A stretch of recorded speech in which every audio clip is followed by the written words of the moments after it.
बिस्मिल्लाहिर्रहमानिर्रहीम।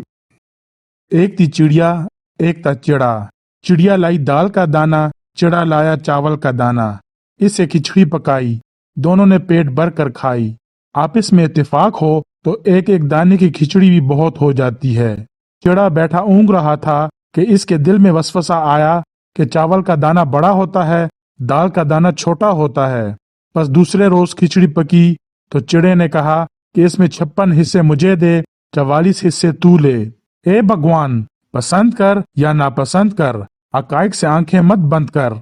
चिड़े ने अपनी चोंच में से जो नुकात भी निकाले और इस बीबी के आगे डाले। बीबी हैरान हुई, बल्कि रो रो कर हलकान हुई कि इसके साथ तो मेरा जन्म जन्म का साथ था, लेकिन क्या कर सकती थी। दूसरे दिन फिर चिड़िया दाल का दाना लाई और चिड़ा चावल का दाना लाया। दूसरे दिन अलग अलग हंडिया चढ़ाई, खिचड़ी पकाई। क्या देखते हैं कि 2 ही दाने हैं। चिड़े ने चावल का दाना खाया, चिड़िया ने दाल का दाना उठाया।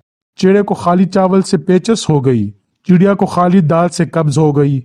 दोनों एक हकीम के पास गए जो एक बिल्ला था। इसने दोनों के सरों पर शफकत का हाथ फेरा और फेरता ही चला गया।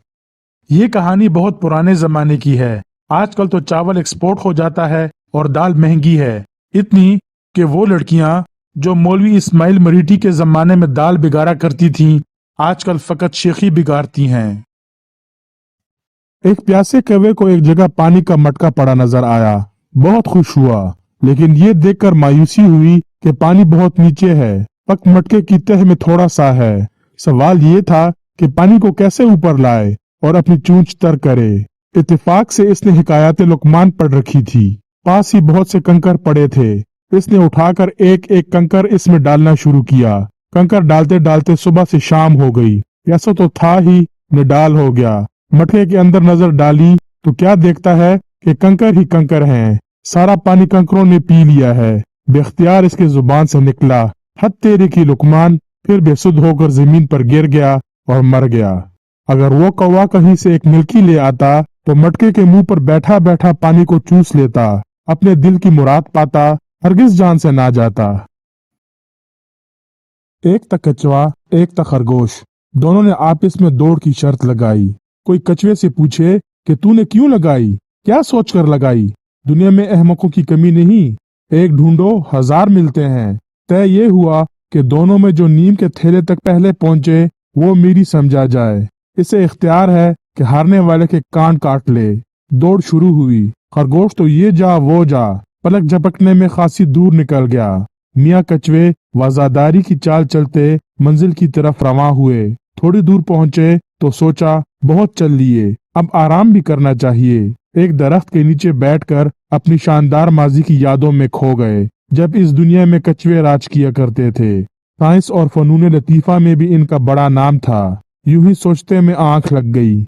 क्या देखते हैं कि खुद तो तख्ते शाही पर बैठे हैं, बाकी जमीनी मखलूक शेर, चीते, खरगोश, आदमी वगैरह हाथ बांधे खड़े हैं या फर्शी सलाम कर रहे हैं। आंख खुली तो अभी सुस्ती बाकी थी। बोले, अभी क्या जल्दी है, इस खरगोश के बच्चे की क्या औकात है, मैं भी कितने अजीम विरसे का मालिक हूँ। वाह भाई वाह, मेरे क्या कहने। जाने कितना जमाना सोए रहे थे, जब जी भर के सस्ता लिए तो फिर टीले की तरफ रवां हुए। वहां पहुंचे तो खरगोश को ना पाया।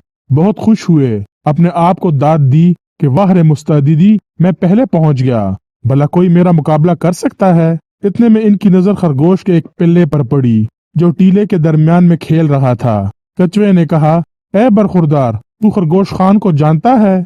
खरगोश के बच्चे ने कहा, जी हाँ जानता हूँ, मेरे अब्बा हजूर थे। मालूम होता है आप वो कछुए मियाँ हैं जिन्होंने बाबा जान से शर्त लगाई थी। वो तो 5 मिनट में यहाँ पहुँच गए थे। इनके बाद मुद्दतों आपका इंतजार करते रहे, आखिर इंतकाल कर गए। जाते वक्त वसीयत कर गए थे कि कछुए मियाँ आए तो इनके कान काट लेना। अब लाइए इधर कान।